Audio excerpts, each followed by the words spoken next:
अर्जुन, यद्यपि मैं अजन्मा हूँ, मेरा जन्म नहीं होता है, फिर भी मैं अपनी संपूर्ण प्रकृति को अपने अधीन कर अपनी योग माया से इस धरती पर अवतार लेता हूँ, जन्म धारण करता हूँ। लेकिन मेरे अवतार तत्व को न समझने वाले लोग जब मेरा आविर्भाव होता है तो जन्म मान लेते हैं, और जब मेरा तिरोभाव होता है तो मेरा मरण स्वीकार कर लेते हैं, और जब साधारण मानव के रूप में इस धरती पर लीलाएं करता हूँ तो मुझे साधारण मानव समझकर ही ये लोग मेरा तिरस्कार करते हैं। और ऐसे मूढ़ लोगों के विषय में कहा गया, अवजानन्ति मां मूढ़ा मानुषिं तनुमाश्रितम परम भाव म जानन्तो मम भूत महेश्वरम। मेरे परम भाव को न जानने वाले ये मूढ़ लोग मुझ भूतों के महान ईश्वर को तुच्छ समझते हैं। ये बेचारे इस बात को समझ नहीं पाते कि मानव समाज के कल्याण के लिए हर युग में मैं अपनी प्रकृति को अपने अधीन कर यहाँ अवतार लिया करता हूँ। अवतार का भाव क्या है? अवतरति इति अवतारः, जो ऊपर से नीचे उतरे। निर्गुण निराकार सच्चिदानंद परमात्मा का सगुण साकार रूप धारण कर लेना ही अवतार कहलाता है। अर्जुन ने कहा कि प्रभु, आप अवतार तो धारण करते हैं, लेकिन आप किन किन कारणों से अवतार धारण करते हैं? भगवान श्री कृष्ण अर्जुन के प्रश्नों का उत्तर देते हुए कहते हैं, यदा यदा हि धर्मस्य ग्लानिर्भवति भारत अभ्युत्थानम् अधर्मस्य तदात्मानं सृजाम्यहं परित्राणाय साधूनां विनाशाय च दुष्कृतां धर्म संस्थापनार्थाय संभवामि युगे युगे। जब जब इस धरती पर धर्म की हानि होती है, अधर्म की वृद्धि होती है, तब तब साधु पुरुषों के परित्राण के लिए और दुष्टों के संहार के लिए मैं इस धरती पर अवतार लेता हूँ। और यही बात श्री सुखदेव मुनि जी महाराज राजा परीक्षित को कह रहे हैं, यदा यदेह धर्मस्य क्षयो वृद्धिश्च पापमनः आत्मायां विनेशस्य परस्य दष्टुरात्मनः। अर्थात जब जब धरती पर धर्म की हानि होती है, अधर्म की वृद्धि होती है, तब तब मैं इस धरती पर अवतार धारण करता हूँ। अरबिंदो कहते हैं कि परमात्मा यद्यपि अजन्मा है, फिर भी स्वार्थ और अज्ञान की शक्तियों को परास्त करने के लिए वो इस धरती पर अवतार धारण करते हैं। जीवन में जब गंभीर तनाव छा जाते हैं, जब सर्वव्यापी भौतिकतावाद मानवीय आत्माओं पर आक्रमण करने लगता है, तब तब इस धरती पर संतुलन बनाए रखने के लिए प्रत्युत्तर देने वाले धर्म की जरूरत होती है। उन महान आत्माओं को जिन्हें हम अवतार कहते हैं, परमात्मा मनुष्य के अस्तित्व और गौरव के लिए उत्तरदायी है। वह मनुष्य के अस्तित्व और गौरव को आश्चर्यजनक ढंग से नवीन रूप दे देता है। अवतारों में उस सनातन तत्व को जो विश्व की प्रत्येक घटना में विद्यमान है का अनुक्रमिकता रूप से प्रवेश गंभीरतम अर्थ में प्रकट होता है। वह उन्हें स्वतंत्र रूप प्रदान कर अकेला अलग से खड़ा नहीं हो जाता, अपितु जब वो यह देखता है कि स्वतंत्रता के दुरुपयोग से अधर्म बढ़ गया है, संसार की गाड़ी लीक से हट गई है, उस गाड़ी को पुनः सही रास्ते पर लाने के लिए और धर्म की स्थापना के लिए भगवान मानव तन धारण करते हैं, अर्थात अवतार तत्व को स्वीकार करते हैं। और इस प्रकार बहुत सारे लोग हैं जो इन्हीं वाणियों का हवाला देते हुए संशयात्मक दृष्टिकोण रखते हैं। वो कहते हैं, यूं तो ईश्वर सर्वशक्तिमान है, वो अपनी शक्ति से कुछ भी कर सकते हैं, तो वो अपने संकल्प मात्र से क्या धर्म की स्थापना नहीं कर सकते? कर सकते हैं, लेकिन साकार सृष्टि के भक्तों की पुकार को सुनकर उनके प्रेम के अधीन भगवान को इस धरती पर धर्म की स्थापना के लिए आना ही पड़ता है। बिल्कुल वैसे जैसे निराकार ताल और स्वर को उन्नत करने के लिए साकार तबले और सारंगी की जरूरत होती है, जिस प्रकार निराकार खट्टे मीठे रसों के आस्वादन के लिए साकार मिश्री अमचूर इत्यादि पदार्थों की जरूरत पड़ती है, उसी प्रकार साकार सृष्टि के भक्तों की पुकार को सुनकर परमात्मा को साकार रूप धारण करना ही पड़ता है। संसार के करतार का अगर आकार ना होता तो उसका यह संसार भी साकार ना होता। आइए इन्हीं भावों को एक भजन के द्वारा श्रवण करते हैं। संसार के करतार का, संसार के करतार का आकार ना होता तो उसका ये संसार भी उसका ये संसार भी साकार ना होता। संसार के करतार का, संसार के करतार का।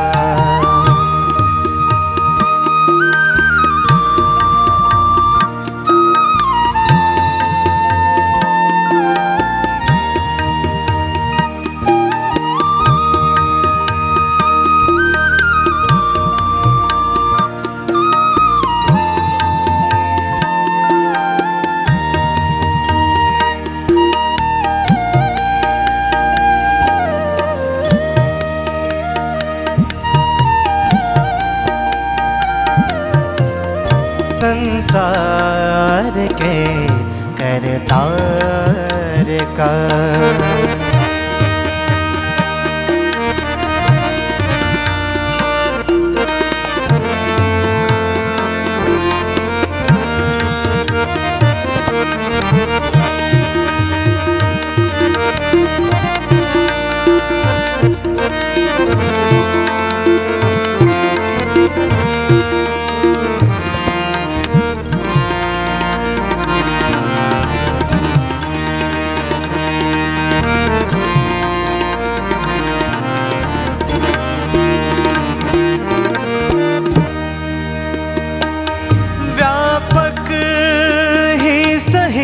सब में वो रहता मगर कहाँ।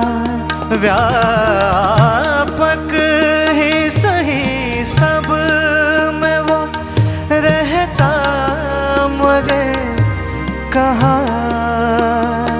रहने को अगर शरीर का, रहने को अगर शरीर का आधार ना होता। संसार के करतार का, संसार के करतार का आकार ना होता तो उसका ये संसार भेद, उसका ये संसार भी साकार ना होता। संसार के करतार का, संसार के करतार का, संसार के करतार का। सत्य है, भगवान इस धरती पर अवतार तत्व स्वीकार करते हैं, अर्थात अवतार धारण करते हैं। लेकिन भगवान का अवतार क्या भारत देश में ही होता है या अन्य देशों में भी? लेकिन अन्य देशों में भगवान के अवतार धारण करने की बात कभी कर्णगोचर नहीं हुई। भगवान हमेशा भारत में ही अवतार क्यों लेते हैं? इस प्रश्न का समाधान यह है, यूं तो परमात्मा सर्वत्र है, जल में भी है, थल में भी है और नभ में भी है। पर भगवान श्री कृष्ण कहते हैं, ईश्वरः सर्वभूतानां हृदेशे अर्जुन तिष्ठति। भगवान हर एक प्राणी के हृदय में निवास करते हैं। मंसूर ने कहा, ना मक्के मिलेगा ना मदीने मिलेगा, नूरे इलाही हर शख्स के सीने मिलेगा, अर्थात हृदय में मिलेगा। श्री गुरु नानक देव जी कहते हैं, बलिहारी गुर आपने जिन हृदय दिखता दिखाई, उस पर बलिहार जाओ जो हृदय में दिखा दे। जिस किसी ने भी बात की, हृदय की ही बात की, अर्थात भगवान हृदय में निवास करता है। और भगवान जो हृदय में निवास करते हैं, इसी प्रकार भारत सारे विश्व का हृदय है, इसलिए भगवान का अवतार भारत देश में ही होता है। कहो तो ईश्वर कहाँ कहाँ नहीं मिलते, कण कण में वो समाया है, ढूंढो उसको कहीं भी जाकर, हर दिल में उसकी छाया है। बहुत जोरे जबर करने वाले आए, पर हसरते दिल में वो समाया है। मैं कुर्बान दिले जमीन भारत की, जिसमें नूरे खुदा हर युग में रूप बदल कर आया है, जिसमें नूरे खुदा हर युग में रूप बदल कर आया है। अर्थात इसी जमीन पर, इसी भारत भूमि पर भगवान अवतार धारण करते हैं भक्तों के कल्याण के लिए, सृष्टि के कार्यों को उच्चतर स्तर पर ले जाने के लिए, और उनके प्रेम के अधीन भगवान को इस धरती पर जन्म लेना ही पड़ता है। भगवान भले ही भारत देश में अवतार धारण करें, लेकिन अन्यान्य देशस्थ भक्तों की रक्षा और दुष्टों का संहार और अपने ज्ञान का प्रचार प्रसार वो बराबर करते ही रहते हैं। बिल्कुल वैसे जैसे सूर्य भले ही पूर्व दिशा में उदित होता हो, लेकिन अपना प्रकाश वो उत्तर, दक्षिण और पश्चिम दिशाओं में भी प्रसारित करते हैं और वहां के अंधकार का नाश करते हैं, और ऐसा ही कार्य भगवान भी करते हैं। और उधर जब प्रभु का जन्म नहीं हुआ था, गत द्वापर के अंत में जब धर्म राज्य की स्थापना में असुर बल गर्वित शक्ति राज्य सुख भोग के पिपासु राजाओं की जो क्षुद्र स्वार्थ बुद्धि थी, वो सारे राज्य में घोर आतंक और भय की सृष्टि को जन्म दे रही थी। सारे राज्य में इतना आतंक था कि बड़े बड़े राजाओं की दृष्टि छोटे राजाओं पर पड़ी ही रहती थी। बिल्कुल वैसे जैसे एक मगरमच्छ छोटी बड़ी मछलियों को उदरस्त कर अपनी क्षुधा पूर्ति में संलग्न रहता है, ऐसे ही ये शक्तिशाली राजा अपने ही प्रभुत्व के लिए उत्सुक हो रहे थे और छोटे राज्यों का हनन कर रहे थे। और द्वापर युग में मानव जाति पर आसुरी शक्ति के अधिपत्य को, घृणा को, हिंसा को, दंभ को, मोह को जब ये विपुला, जब ये वसुंधरा सहन करने में असमर्थ हो गई, तो देवताओं को लेकर गौ के रूप में स्वयं ब्रह्मा जी के पास पहुंची। उन्होंने कहा, हे अष्टकर्ण, हे चतुर्मुख, मैं कब तक अपने सीने पर इन पापियों के बोझ को रखूंगी? मैं पापियों के बोझ को सहन नहीं कर पा रही हूँ, आप मेरी रक्षा कीजिए। अष्टकर्ण चतुर्मुख ब्रह्मदेव ने कहा, मैं तो खुद असमर्थ हूँ विपुला, मैं तुम्हारी सहायता नहीं कर सकता। चलो हम सभी मिलकर स्वयं भगवान के पास क्षीर सागर के तट पर चलते हैं। गौ के रूप में आई हुई धरती माँ देवताओं को लेकर स्वयं ब्रह्मदेव क्षीर सागर के तट पर पहुंचे, और वहां पृथ्वी माँ ने, वसुंधरा माँ ने प्रार्थना की, अपने कर कमलों से आकर सतयुग को तैयार करो, फिर होकर साकार प्रभु तुम सृष्टि का उद्धार करो। मानवता की बगिया सींचो अमृत के उपदेशों से, नफरत का अंधकार मिटाओ प्रेम भरे संदेशों से। हर युग में तुम प्रकट हुए संस्कृति की रक्षा करने को, शक्ति रूप बनकर उतरे थे जग की पीड़ा हरने को। दुर्वचनों के खड़े हैं राक्षस, आकर वज्र प्रहार करो, अपने कर कमलों से आकर सतयुग को तैयार करो। हे प्रभु, आप शीघ्र अति शीघ्र इस धरती पर अवतार लें और अधर्म का विनाश कर सतयुग की स्थापना करें। प्रभु, पापियों का बोझ मेरे लिए असहनीय हो चुका है। और जब पृथ्वी माँ ने ऐसी प्रार्थना की, तभी अष्टकर्ण चतुर्मुख ब्रह्मदेव ध्यान साधना में बैठ गए और समाधि अवस्था में अपने हृदय आकाश में उन्होंने एक गंभीर घोष श्रवण किया, और वो घोष परमात्मा का था। समाधि अवस्था से बाहर आकर ब्रह्मदेव ने कहा, विपुला, हे वसुंधरा, हे धरती माँ, भगवान ने तुम्हारी प्रार्थना को सुन लिया है, और मेरे हृदय आकाश में भगवान ने स्वयं कहा है, मैं शीघ्र अति शीघ्र वसुदेव और देवकी के यहाँ जन्म धारण करूंगा और अपना प्रयोजन सिद्ध करूंगा। यह बात सुनकर वसुंधरा प्रसन्न हो गई, और सभी देवता वसुंधरा माँ को सांत्वना देते हुए अपने निर्धारित स्थल पर पहुंच गए।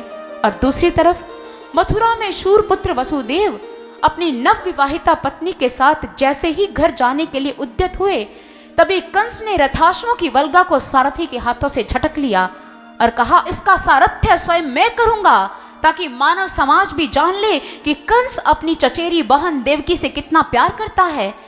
अभी रथाश्वों की वल्गा को पकड़कर कंस झटकने ही लगा था, उसी वक्त आकाशवाणी हुई, गंभीर घोष हुआ, बादलों की गड़गड़ाहट हुई, बिजली चमकने लगी, और उस समय यह घोष हुआ, रे मूर्ख कंस, जिसको तू रथ पर बिठा कर लिए जा रहा है, उसी के गर्भ की 8वीं संतान तुम्हारा काल है काल।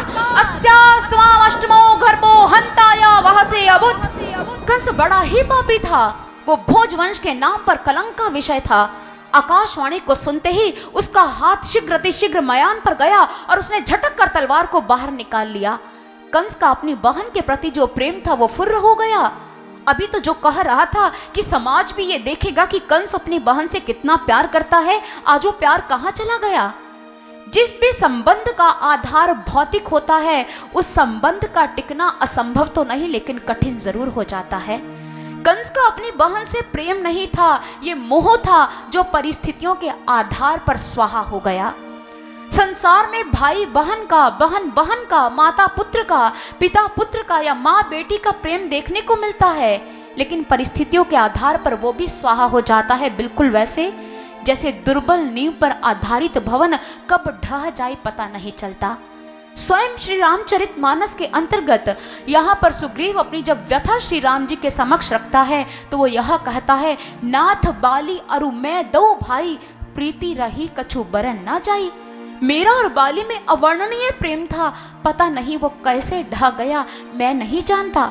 विभीषण का रावण के साथ प्रेम भी इसी अर्थ में है, कैकई का श्री राम जी के साथ प्रेम भी इसी संदर्भ में है। मंथरा ने कैकई से पूछा, कैकई तुम मुझे यह बताओ, तुम श्री राम को इतना प्यार क्यों करती हो। कैकई ने कहा, मैं राम को प्यार इसीलिए करती हूँ कि राघवेंद्र को यूं तो सारी माताएं एक समान रूप से प्रिय है, लेकिन सबसे ज्यादा प्यार वह मुझे करता है और इसलिए मैं भी राघवेंद्र से उतना ही प्यार करती हूँ। मंथरा समझ गई कैकई श्री राम से इसलिए प्यार करती है क्योंकि राम कैकई से प्यार करता है। और मंथरा ने स्थिति को संभालते हुए कहा, कैकई महारानी, वो दिन बीत गए हैं जब राम तुम्हें प्यार किया करते थे। अब राम राजा होंगे और कौशल्या महारानी बनेगी और तुम्हें उन दोनों की चाकरी करनी पड़ेगी। बस इसी स्थिति को जब मंथरा ने संभाला और कैकई के अंदर कुछ विचारों का पदार्पण किया तो कैकई जो श्री राम जिसे अत्यंत प्रेम करती थी, उसी ने अपने राम के लिए 14 वर्ष का वनवास मांग लिया। और इस प्रकार यह प्रेम नहीं होता, ये मोह है जो नष्ट हो जाता है। छिन ही चढ़े छिन उतरे, ये तो प्रेम न होए, अघट प्रेम घट में बसे, प्रेम कहावै सोए। प्रेम उसे कहते हैं जो कभी नष्ट ना हो, जो अमर है, जो अविनाशी परमात्मा के साथ और तत्ववेता संत के साथ ही हुआ करता है। मात्र भगवत प्रेम और गुरु प्रेम ही ऐसा है जो किसी का प्रतिद्वंदी नहीं है, वो शुद्ध है, वो निर्मल है, जो धर्म से सुसज्जित है। और इस प्रकार कंस ने आज अपनी बहन देवकी को मारने का प्रण ले लिया और तलवार को लेकर जैसे ही देवकी को मारने के लिए आगे बढ़ा तो वसुदेव बीच में आ गए। उन्हें कहा, कंस राज क्या कर रहे हो, तुम देवकी को मारने जा रहे हो। ये बेचारी नवविवाहिता जिसने अपने वैवाहिक जीवन का सुखमय एक क्षण भी नहीं देखा, तुम उसे मार रहे हो। इस बेचारी से कौन सा अपराध हो गया है। अपराध पूछते हो तुम मुझसे, अपराध की साक्षात प्रतिमूर्ति है ये। मेरा काल इसके गर्भ से जन्म लेगा, मैं मूल को ही समाप्त कर दूंगा, ना होगा बांस और ना बजेगी बांसुरी। और ऐसा कहकर कंस इस प्रकार देवकी की ओर झपटा मानो एक खूंखार बाज किसी भयभीत कपोती की ओर झपटता है। वसुदेव फिर बीच में आ गए। नहीं कंसराज, नीति एक अबला की हत्या करने की अनुमति नहीं देती है। कंस ने कहा, नीति, ऐसी नीति को मैं नहीं मानता। नीति एक अबला की हत्या करने की अनुमति दे या ना दे, लेकिन राजनीति हर स्थिति में प्राणों की रक्षा करने की अनुमति अवश्य देती है। किसी काल सर्पनी की मानिंद मेरे जीवन में आई इस देवकी को मैं जीवित नहीं छोड़ूंगा, इसका प्राणांत मेरे हाथों से होगा। हट जाओ वसुदेव, मेरे सामने से हट जाओ। वसुदेव ने कहा, कंसराज कैसे काम कर रहे हो तुम, अरे क्या तुम्हें यह शोभा देगा। कंसराज ने कहा, वसुदेव मैं कहता हूं मेरे सामने से हट जाओ। वसुदेव ने कहा, कंसराज मेरी बात सुनो, तुम्हें भय देवकी से नहीं है, तुम्हें भय देवकी की 8वीं संतान से है। और मैं वचन देता हूं देवकी की प्रत्येक संतान मैं अपने हाथों से तुम्हें सौंप दूंगा। कंस जानते थे वसुदेव के वचन झूठे नहीं होते हैं और वसुदेव के वचनों पर विश्वास करते हुए उसने देवकी को मारने का विचार छोड़ दिया। और जैसे ही समय के अनुसार जैसे जैसे काल चक्र का पहिया घूमता गया, देवकी ने प्रथम संतान को जन्म दिया। और प्रथम संतान को लेकर वसुदेव जैसे कंसराज के पास पहुंचे तो नन्हे सी कली को देखकर कंस का हृदय द्रवित हो गया। क्यों कर अनिष्ट करो इस नन्हे से बालक का, मुझे भय उसके प्रथम बालक से नहीं, उसकी 8वीं संतान से है। और इस प्रकार ऐसा सोचकर कंसराज ने उस संतान को मारने का विचार छोड़ दिया। और इधर देवर्षि नारद जी कंसराज के पास आए। उन्होंने कहा, कंसराज बड़े भोले बनते हो। तुमने देवकी के प्रथम संतान वापस क्यों लौटा दी? अरे क्या तुमने उस आकाशवाणी को सुना नहीं? कंसराज ने कहा, देवर्षि जी, मुझे भय प्रथम संतान से नहीं, 8वीं संतान से है। यह बात सुनते ही देवर्षि नारद जी ने कहा, कंसराज, एक प्रश्न पूछूं? मुझे यह बताओ, कमल की पंखुड़ियों में से पहली पंखुड़ी कौन सी है और 8वीं पंखुड़ी कौन सी है?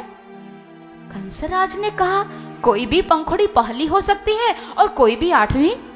देवर्षि नारद जी ने कहा, एक प्रश्न का जवाब और दो। उसके सामने 8 कंकर रख दिए और उनसे पूछा, इनमें से पहला कंकर कौन सा है और 8वां कंकर कौन सा है? कंसराज ने कंकरों को जब अपने समक्ष देखा तो कहा, इनमें से कोई भी कंकर पहला हो सकता है और कोई भी कंकर 8वां हो सकता है। देवर्षि नारद जी ने कहा, नारायण नारायण, समझ गए मेरी बात? मैं चला और अपने नारायण का जाप करते हुए देवर्षि नारद जी वहां से चल पड़े। कंसराज के मन में आया, अच्छा तो इसका मतलब मैं देवकी की प्रत्येक संतान की हत्या करूं, तभी मैं इस भय से मुक्त हो पाऊंगा। और ऐसा सोचकर कंस ने देवकी की उस प्रथम संतान की हत्या कर दी। धीरे धीरे करके देवकी के 6 संतानें हुई और 6 संतानों का प्राणांत कंस के हाथों हो गया। बहुत सारे लोग देवर्षि नारद जी पर आक्षेप करते हैं कि देवर्षि नारद जी को ऐसा करने की क्या जरूरत थी। अगर वो कंस राज को सजग ना करते कि कौन सा कंकर पहला, कौन सा 8वां या कौन सी पंखुड़ी पहली, कौन सी 8वीं, तो हो सकता है कि कंस ऐसा कर्म न करते। देवर्षि नारद जी की शुद्ध भावना को मानव समाज समझ नहीं पाया। कंस पापी था, बहुत पाप करता था, अत्याचार पर अत्याचार किए जा रहा था और कंस राज के पापों का घड़ा भरने वाला था। देवर्षि नारद जी चाहते थे कि कंस के पापों का घड़ा शीघ्र अति शीघ्र भरे और भगवान इस धरती पर जन्म धारण करे, कंस का विनाश करे, धर्म की स्थापना करे। और उन्होंने सोचा, कंस पाप नहीं करेगा तो घड़ा नहीं भरेगा, घड़ा नहीं भरेगा तो शीघ्र कैसे मरेगा। और यही विचार अपने मन में रखते हुए उन्होंने कंस महाराज जी के भीतर इस विचार को जन्म दिया। वैसे भी नीति शास्त्र का एक सिद्धांत है। नीति शास्त्र यह कहता है, अगर एक मानव की हत्या करने से 99 मनुष्यों की रक्षा होती है तो एक मनुष्य की हत्या अधर्म नहीं, धर्म कहलाती है। और अगर उस कार्य का परिणाम शुभ हो तो एक हत्या अधर्म कैसे हो सकती है। वैसे भी एक कहावत है, जिस कर्म का परिणाम शुभ वह कर्म भी शुभ। देखने में यह कर्म अशुभ दृष्टिगोचर होता है, लेकिन इसका परिणाम बड़ा शुभ है। और इस प्रकार दिव्य देवकी ने जब 7वां गर्भ धारण किया, परमात्मा की कृपा से योग माया का आश्रय लेकर उस गर्भ का संकर्षण कर रोहिणी के गर्भ में उसे स्थापित कर दिया गया। और एकादशी के दिन शुक्ल पक्ष बलभद्र जी का जन्म हुआ। बलभद्र जी तो इस धरती पर आ गए, लेकिन वो अपने नेत्र नहीं खोल रहे।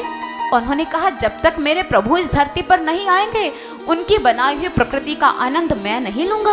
और इधर शुभ घड़ी आई, भगवान ने दिव्य देवकी के गर्भ में स्थान को प्राप्त किया और इस प्रकार दिव्य देवकी ने 8वां गर्भ धारण किया। भगवान उनके गर्भ में आ गए और देवकी तो कांतिमय हो गई। और देवकी के शरीर में भगवान ने स्थान क्या प्राप्त किया, सारी काल कोठरी आलोकित हो गई। जो भगवान सारे जगत का निवास स्थान है, आज देवकी उस भगवान का निवास स्थान बन गई। और कंस राज ने जब यह देखा कि काल कोठरी इतनी आलोकित कैसे हो रही है और देवकी भी इतने दिव्य दृष्टिगोचर नहीं होती थी, हो सकता है मेरे काल ने इसके गर्भ में स्थान प्राप्त कर लिया हो। और उसी वक्त कंस ने समस्त कर्मचारियों को कहा कि कारागृह पर पहरा बढ़ा दो, हर एक द्वार पर 2-2 ताले लगा दो। वसुदेव क्या करता है, इससे कौन मिलने आता है, ये किसको क्या कहता है, इन बातों की जानकारी मुझे दी जाए और मेरी आज्ञा का उल्लंघन करने वाले को मृत्यु दंड मिलेगा, इसलिए मेरी इस आज्ञा का पालन किया जाए।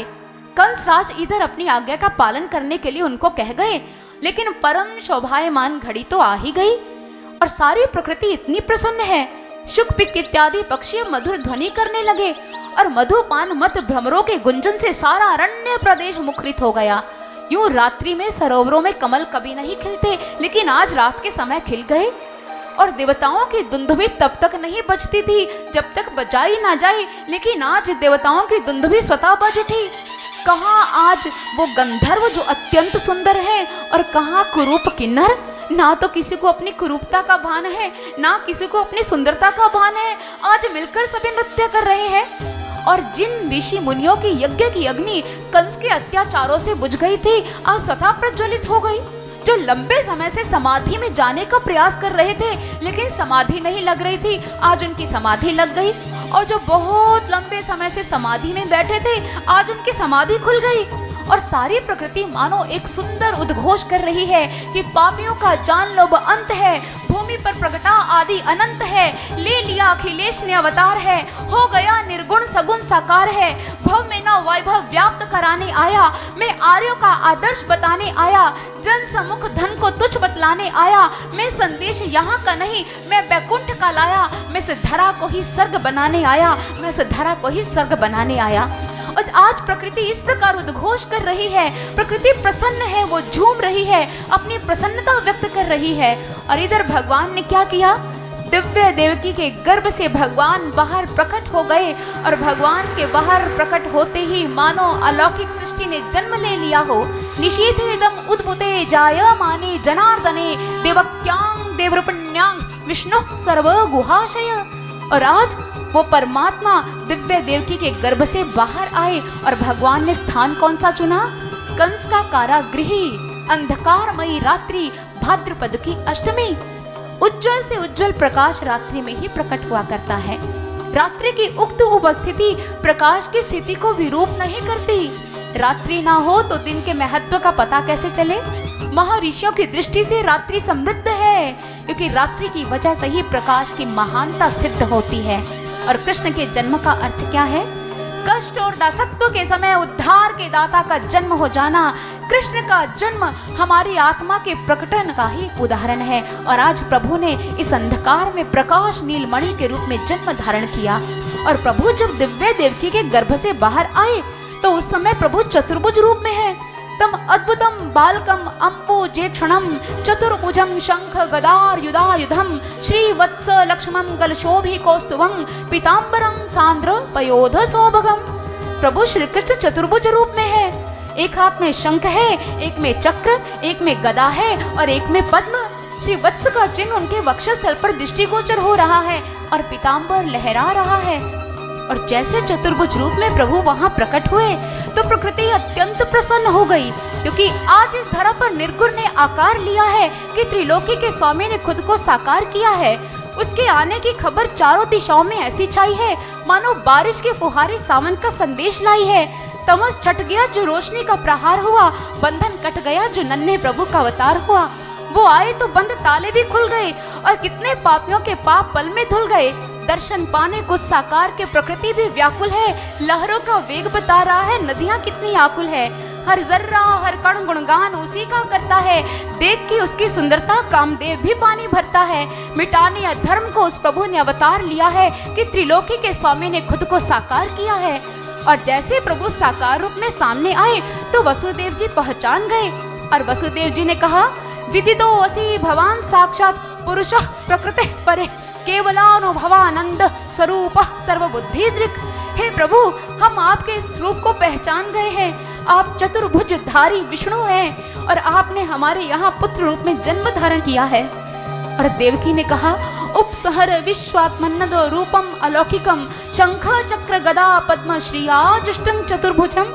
हे प्रभु, अपने इस अलौकिक चतुर्भुज रूप से एक नन्हे से शिशु के रूप में मेरे अंक में विराजमान हो जाइए। पुत्र को देख चतुर्भुज रूप, सुंदर मनोहर स्वस्थ स्वरूप, हाथ में शंख चक्र गदा पद्म। पिता बोले, ये कैसा छद्म रूप सामान्य करो गोपाल, जय गोविंद जय जय नंदलाल, जय गोविंद जय जय नंदलाल। और जैसे उन्होंने ये प्रार्थना की, भगवान ने उनकी प्रार्थना को सुना और एक नन्हे से शिशु के रूप में देवकी जी के अंक में विराजमान हो गए। और सुंदर अद्भुत रूप को देखकर देवकी जी प्रसन्न हो गई। और इधर भगवान ने वसुदेव जी को कहा कि मुझे शीघ्र अतिशीघ्र कारागृह से बाहर ले जाओ। और उधर मेरी योग माया ने यशोदा जी के यहाँ जन्म धारण किया है, योग माया को यहाँ ले आओ और मुझे वहाँ छोड़ाओ।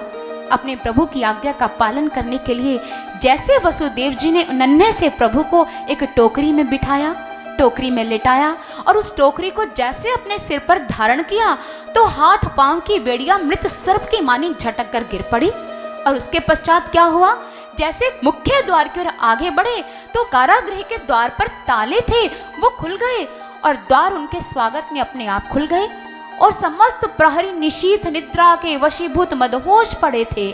और उस समय प्रभु श्री कृष्ण जी को अपने नन्हे से प्रभु को अपने मस्तक पर धारण कर वसुदेव जैसे ही बाहर गए और यमुना सामने आ गई।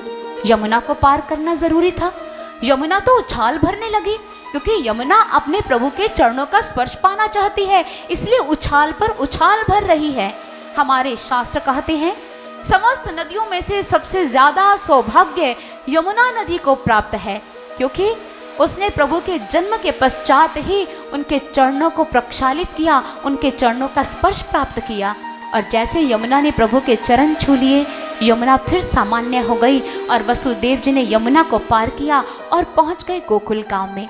और गोकुल गांव में यूं तो 12 बजे तक सभी जागते रहे, लेकिन 12 बजे के बाद प्रभु की माया ऐसी हुई कि सभी को निद्रा आ गई। और वसुदेव जी ने यशोदा जी के यहाँ जिस योग माया ने जन्म लिया था उसे लिया और उसके स्थान पर अपने नन्हे से बालक को वहाँ पर सुला दिया और योग माया को अपने मस्तक पर धारण कर वसुदेव जी वापिस कारागृह में पहुँच गए।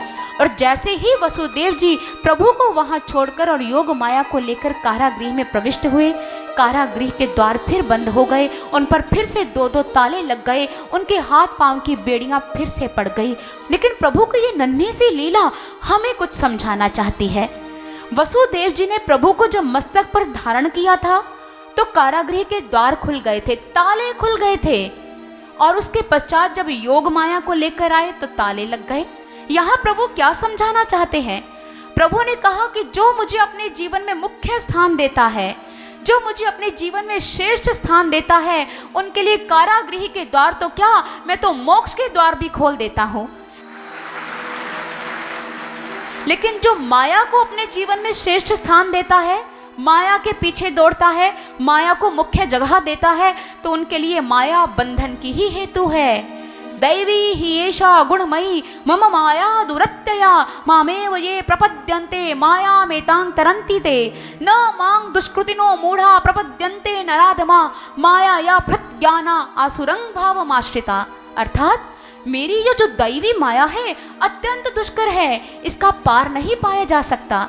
लेकिन जो मेरे शरणागत होते हैं, मेरे श्री चरणों का आश्रय ग्रहण करते हैं, वो इस माया को भी पार कर लेते हैं। लेकिन वो आसुरी लोग जो मेरे श्री चरणों का आश्रय ग्रहण नहीं करते, वो मनुष्यों में नीच लोग मुझको स्वीकार ना करके मेरी माया से ग्रसित हो जाते हैं और वो माया उनके लिए बंधन की हेतु हो जाती है। लेकिन आज वसुदेव जी ने जो किया परमात्मा की आज्ञा में ही किया। और इधर जैसे ही उस नन्ही सी योग माया को वसुदेव जी अपने यहाँ लेकर आए, समस्त प्रहरी जो निशीथ निद्रा के वशीभूत थे, उनके नेत्र उन्मेषित हो गए। निद्रा से बाहर आते ही उन्होंने एक नन्हे से बालक का रुदन सुना और कंस को सूचना दी। कंस द्रुत गति से आया और शीघ्र कारागृह के द्वार खोल दिए गए और कंस ने देवकी को संतान को अपने हाथों में लिया और जैसे उस संतान को लेकर शिला पर पटकने ही लगा था, वह संतान उनके हाथों से उड़ गई और आकाश मार्ग पर चली गई। उसने अष्टभुजा कराल काली का रूप धारण कर लिया और वो मुक्त कंठ से ठहाके लगाकर मानो हंस रही थी। और अष्टभुजा कराल काली ने कहा, रे मूर्ख कंस, व्यर्थ में निर्दोष बालकों की हत्या मत कर। तेरा काल पहले ही किसी स्थान पर जन्म धारण कर चुका है। वो जो कराल काली मुक्त कंठ से युद्ध घोष कर रही थी, उसे कंस ने स्वयं सुना तो कंस पश्चाताप की भावना से भर गया। ये क्या, मेरा काल कहीं जन्म ले चुका है? तो मैंने अपनी बहन देवकी की संतानों की हत्या क्यों की? कंस पश्चाताप की भावना से पूरित हो अपनी बहन देवकी और वसुदेव जी के समीप गया। उनके श्री चरणों में अध्यासीन हो क्षमा याचना करने लगा। बहन, मेरे अपराधों को क्षमा कर दे। मैं जानता हूँ मेरे अपराध क्षम्य है, क्षमा करने योग्य नहीं है, लेकिन तू मुझे क्षमा कर दे बहन।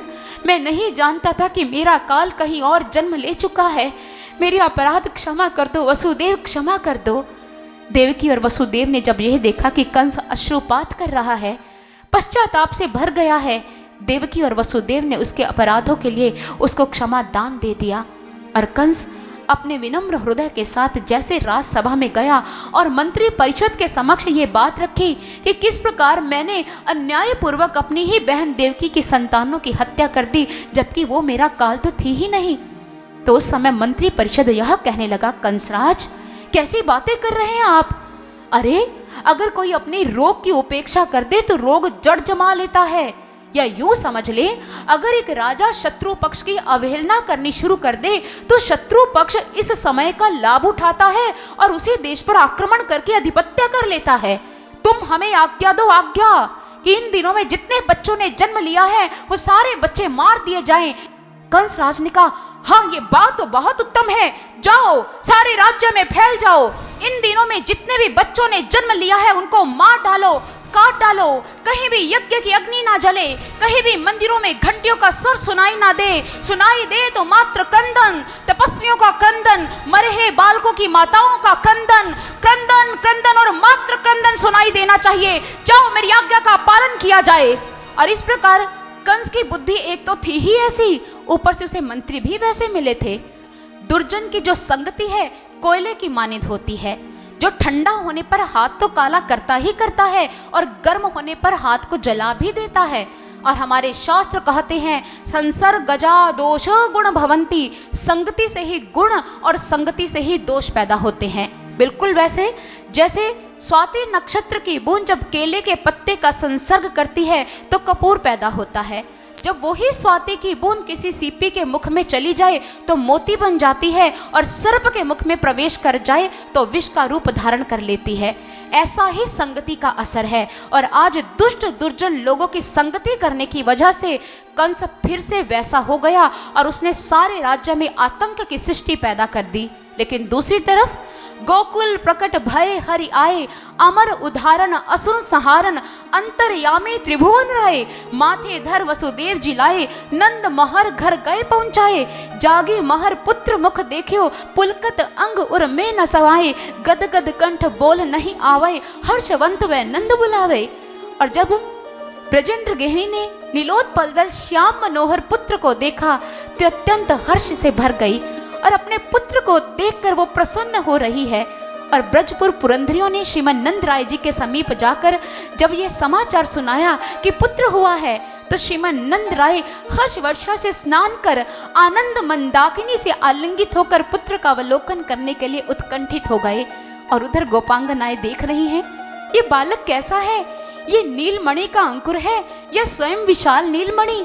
ये बालक गंगा जी की झलक है या लक्ष्मी का तिलक? ये युवती का लोचन है या भक्तों का विमोचन? ये कौन है? किमिदम किमिदम, यह कौन है? कोई समझ नहीं पा रहा। ये सूर्य की प्रथम रश्मियों से उत्फुल्ल हुआ कोई कमल पुष्प है या अनाम अपरिभाषित कोई नीलमणि? और जब नंद बाबा ने अपने पुत्र को देखा तो इतने प्रसन्न हुए, उनको ऐसा लगा कि वो सर्व मनोरथ संपत्ति से सिद्ध हो गए हो। लेकिन इधर नंद जी के यहाँ एक लाल के जन्म लेने की सूचना जब कानों कान मुखों मुख फैल गई तो सारे उनको बधाइयाँ देने के लिए आ रहे हैं। कोई आ रहा है, कोई जा रहा है। आज नंद के द्वारे भीड़, एक आवत एक जात विदा है, एक ठाड़े मंदिर के तीर, आज नंद के द्वारे भीड़। और वहां पर गोप समाज बधाई देने के लिए पहले पहुंच गया और गोपिकाएं तो शाटिकाओं का चयन करती रही। कोई कहने लगी मैं तो लाल साड़ी पहनूंगी, कोई कहने लगी मैं पीली साड़ी पहनूंगी, कोई कहने लगी मैं नीली साड़ी पहनूंगी। आज वो समस्त गोपांगनाएं प्रेम समुद्र में उमड़ी हुई गोपियों की मानिंद नंद बाबा के अंग रूपी सागर की ओर बढ़ती चली जा रही है। उनके हाथों में दूध दही गोरोचन के बड़े बड़े थाल है और वो बधाइयाँ गाती आ रही है और बधाइयाँ देने के लिए, बधाइयाँ लेने के लिए आ रही है। और इस प्रकार गोप समाज इतना प्रसन्न है कि आज वो झूम रहा है। ऐसा लग रहा है मानो युद्ध में विजय श्री का वर्ण करके आया हो। और हमारे इधर नंद बाबा वो तो गोपों की सभा में बैठे हैं, मस्तक पर दुर्वा धारण किया है और ब्राह्मणों को मुंह मांगा दान दे रहे हैं। और गोपियां और गोपांगनाएं इतनी प्रसन्न हैं, उनको ऐसा लग रहा है कि मानो सारे जन्मों के पुण्य एक साथ उदित हो गए हो। और यहाँ पर जैसे गोप समाज और गोपियों का समाज नंद बाबा के आंगन में पहुंचा और वहां पर बधाइयां दी जा रही हैं, ली जा रही हैं, सभी बहुत प्रसन्न हैं। और इधर नंद बाबा यह देख रहे हैं कि कितना अद्भुत बालक हुआ है। मेरे पतझड़ जैसे जीवन में बसंत की बहार आ गई है। मेरे घर के आंगन में भी किलकारियां गूंजेगी, मेरे घर की दीवारों को छूकर भी कोई चलना सीखेगा। ये पुत्र नहीं, एक अद्भुत कृपा मेरे घर पर वर्षित हुई है। मुझ बूढ़े के जीवन में बसंत की बहार आ गई है। और ऐसी परमात्मा की कृपा को स्वीकार कर नंद बाबा के प्रसन्न मुद्रा में भी नेत्र नम हो गए और नम नेत्रों से अभी वो अपने चिंतन सिंधु की गहराई में डूब ही रहे थे कि गोपांगनाओं ने नंद बाबा का ध्यान अपनी ओर आकर्षित कर लिया, क्योंकि गोपांगनाएं मंगलमयी ध्वनि के साथ बधाइयाँ दे रही थी, बधाइयाँ ले रही थी। और गोपांगनाओं का समाज, गोपों का समाज आज बधाई लेते हुए क्या गा रहा है, आइए श्रवण करते हैं।